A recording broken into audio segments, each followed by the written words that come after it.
For the first video discussion board, I chose the prompt, describe the greatest opportunity for and the main obstacles standing in the integration of Christian faith and developmental psychology. The greatest opportunity. Being or becoming a Christian psychologist sounds like an oxymoron.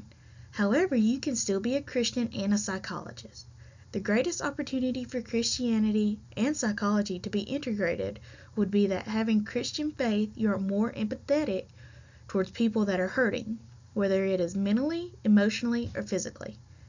Therefore, you are more susceptible to the social and emotional influences that can impact people's beliefs, and you can become more approachable and understanding when talking to others.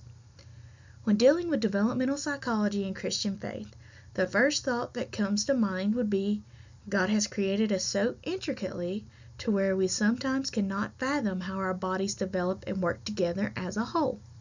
However, there is secular research that provides us with more information on how humans develop.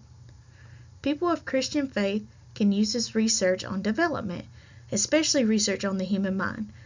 That way they can be provided insight that will allow them to better understand how emotional and social influences can impact their communication with those of other belief systems. The main obstacle.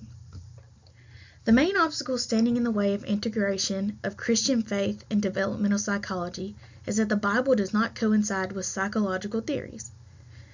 2 John chapter 1 verse 10 says, "If anyone comes to you and does not bring this teaching, do not take them into your house or welcome them."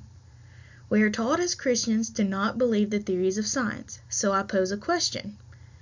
Is the Bible sufficient for dealing with our deepest psychological and emotional needs? 2 Peter chapter 1 verses 3 and 4 says that His divine power has given us everything we need for a godly life through our knowledge of Him who called us by His own glory and goodness. Through these He has given us His very great and precious promises, so that through them you may participate in divine nature, having escaped the corruption in the world caused by evil desires. The Bible warns us against turning to the world's wisdom. Examples would be Psalm chapter 1, Isaiah chapter 55, Jeremiah chapter 2, and 1 Corinthians chapter 1.